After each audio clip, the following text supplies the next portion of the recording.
My parents were married in 1966, and I was born in 1967.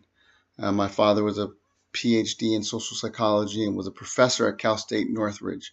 My mother graduated magna cum laude from Cornell University in 1958 and went on to do a master's degree at the University of Michigan. Two highly intelligent, highly educated people who knew a lot. Both of them were educators.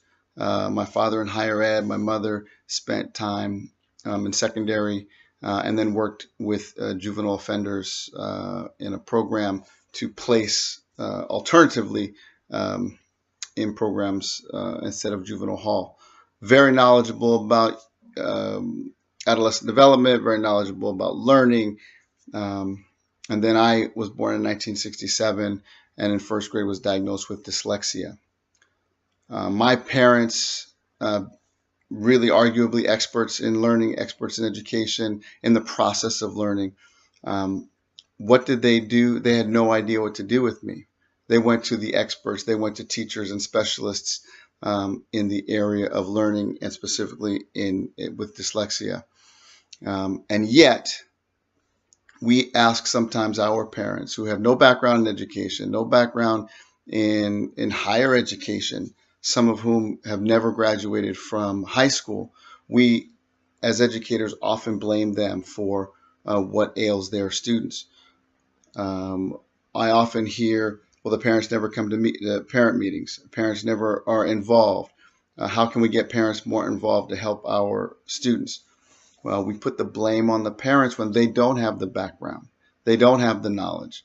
So I think about my experience with all those years of education that my parents had as students, as teachers, and yet when they had a situation that was difficult, they went to teachers who were experts in that area.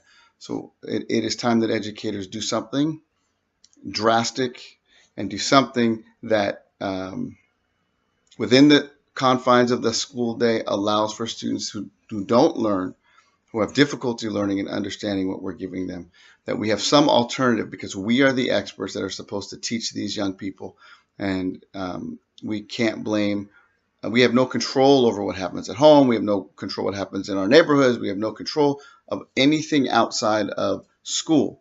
And so what we need to do is take control of what happens on our campus, what happens in the classroom, what happens with intervention within the confines of the school day. Because the other thing that we have no control over is whether students stay after school.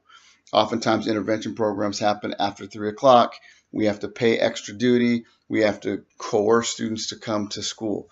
But we have students, the majority of our students come to school every day as they should. And it's our obligation to make sure that within that framework that we do what's best for students. If it means changing our schedule, if it means rearranging how we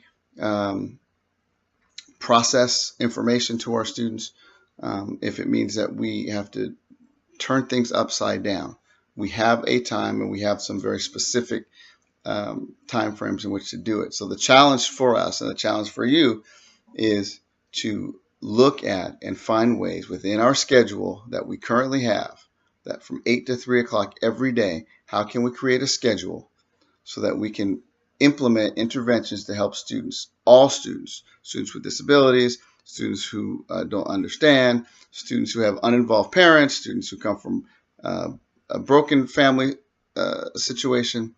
What can we do to make sure that students succeed?